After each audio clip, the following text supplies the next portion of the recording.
Hello everyone, it's Mark Goodacre here. Welcome to the NT Pod, the podcast all about the New Testament and Christian origins. It's episode 20, and today we're going to be asking, when was Jesus born?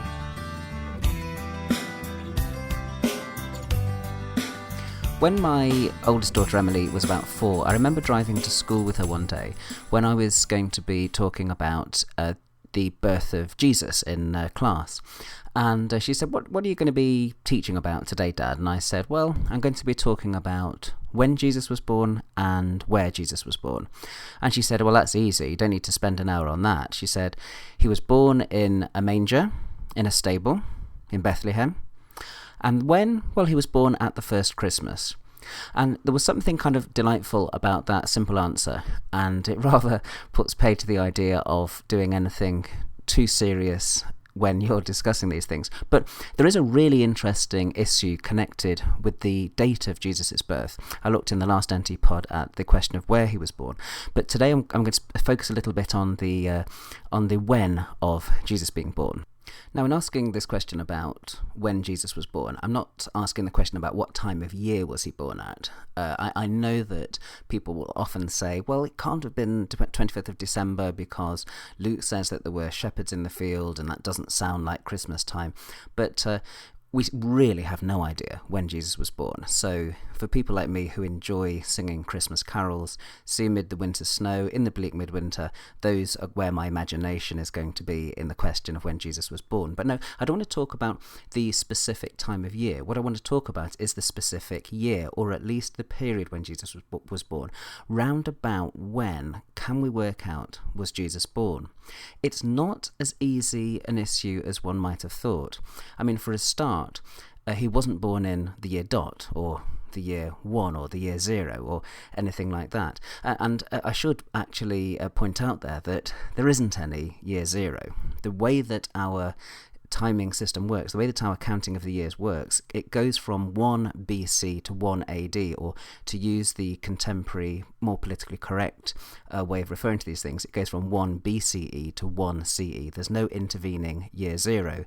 And we find that quite difficult to conceptualize because in our own counting of years, in our own ages, we have a year 0. So if you're 42 years old, for example, you've actually lived for 42 years. But things aren't like that when it comes to our counting of years. And that's why the millennium wasn't in the year 2000, it was really in the year 2001. Anyway, all that to one side, Jesus wasn't born probably, as far as we can tell, in the year 1 CE either. Why do we say that? Well, the very first pages of the New Testament, as soon as you open your New Testament, you read Matthew's Gospel, and it's pretty clear that he dates the birth of Jesus during the reign of Herod the Great. Now, Herod the Great died, as far as we can tell from looking at other ancient sources, especially things like Josephus, the Jewish historian. Herod the Great died in 4 BCE or thereabouts, so that's already 4 years or so before the Common Era.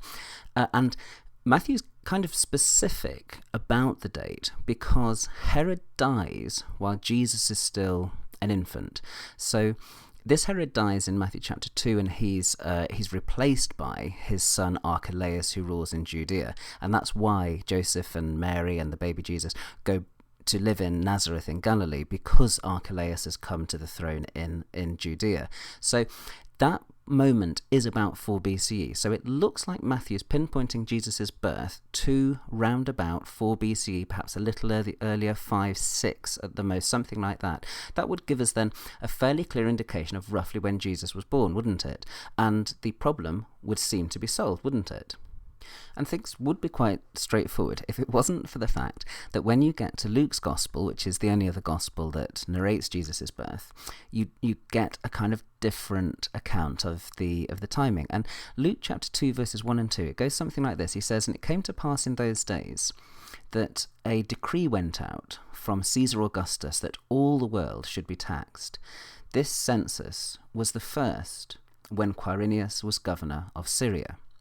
Now, the Caesar Augustus bit is fine. Caesar Augustus was around when Herod the Great was reigning, so no problem there.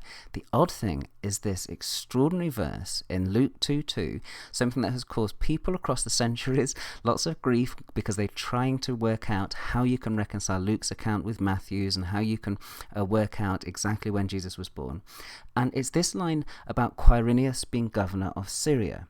Because the thing is, Quirinius was governor of Syria and organizing a census in 6 CE, roughly 6 CE, possibly 7, but round about that time.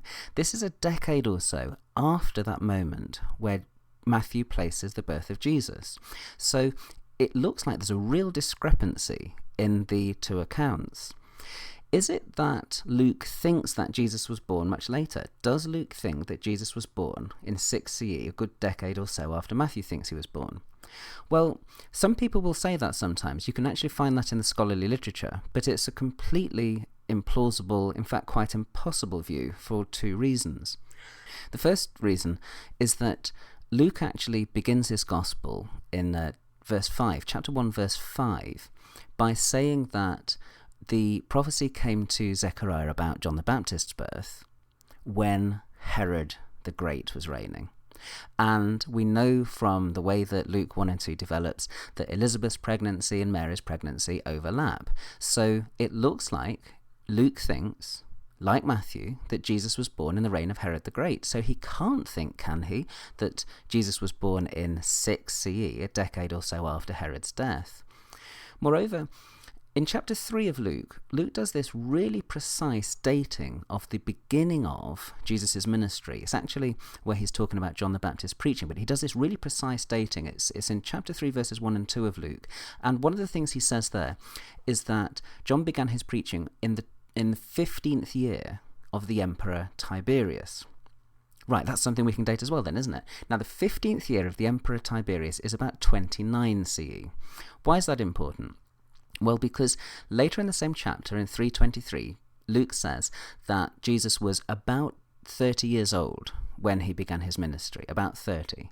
So it doesn't look like Luke thinks that Jesus was born in 6 CE. It looks like Luke thinks, like Matthew, that Jesus was born in the reign of Herod the Great, or somewhere around that sort of time. I mean, if Jesus was born in 4 BCE, then 29 CE brings him into his early 30s, so that's about right. If he was born in 6 CE, it makes him just a little bit too young for that about 30 years old thing. So it looks like Luke genuinely thinks that Jesus was born in the reign of Herod the Great, and therefore before 4 BCE. So why on earth does he have this thing where he says that Quirinius was governor of Syria in Luke 2:2? There's a couple of possible explanations. One is a grammatical one, which says that Luke isn't saying that this was the first census that took place when Quirinius was governor of Syria, which is the way that it's normally translated, but that it's the one that took place before the later one that Quirinius governor of Syria instigated. But this is a really poor solution. It really strains the grammar. It's not the natural way of reading the text at all. And moreover, why on earth would you say that? Why would you kind of announce this big census and then say, by the way, this wasn't the one that you might have heard about? It sounds like a strange thing to do. So most people think that that's a kind of a poor explanation. And it therefore might well be that Luke simply made a mistake here. It might be that he's just trying roughly to get the dates right, but he hasn't quite got the date of the census right. He knows that there was a census round about that time, so he's doing his dates pretty well, but he's not doing them just quite as accurately as we would like to have done. Now, in case that sounds a little bit harsh, like saying, well, he's one of the kind of biblical writers, surely he will get these things right. Well, what you have to bear in mind is that the ancients, far from not having the internet or any kind of sources like that, they didn't even have a nice kind of big encyclopedia that they could check to get people's dates right. And they were working a lot of the time on their own research and doing the best thing that they could. So it may well be that Luke has simply tried to get it as accurately as he can, and I think we should commend him for doing a pretty good job, because of all the gospel writers, he's the one who really tries carefully to pinpoint dates all the way through Luke and all the way through his second volume Acts. So I think that if he has made a mistake, we shouldn't be harsh on him here. And I would just want to throw in as well that it's it's always worth just keeping a little bit of caution when we're dealing with ancient history, because what we're doing when we're comparing Luke with other sources is we're comparing one ancient author with other ancient authors. And so Josephus, the one that we rely on for a lot of these kind of days, who has a much more detailed kind of history, Josephus could be wrong and quite often is wrong as well. And so I say that because I think it's always important to be humble when we're doing the work of ancient history. Nevertheless, it does look like there is a little bit of a problem in the dating of things here. So if we were to attempt to come to some kind of conclusion, what would we say? Well, it looks like the best we can do is say that Jesus was born round about 4 BCE, 4 BC in the traditional terminology of it. Perhaps it was 6, perhaps it was 5, something like that, but certainly a few years before Christ. And that, of course, is one of the really bizarre things about Christian origins, that Jesus was born a few years before Christ. And, well, that's something maybe for a future episode of the NT Pod, and of course we can always return to these things in the future. Well, thanks very much for your company on the latest episode of the NT Pod. This is the last one which I'm recording in 2009. Certainly hope to have lots more along in the new year in 2010. You can find me on the web at podacre.blogspot.com. You can Google for NT Blog or just Google for me, Mark Goodacre. You can find me on Jukes, iTunes U, and all sorts of other places. Thanks again for your feedback during these first 20 episodes of the NT Pod. I hope there will be lots more to come in the new year. And in the meantime, I wish you all a very happy new year, and thanks again for listening.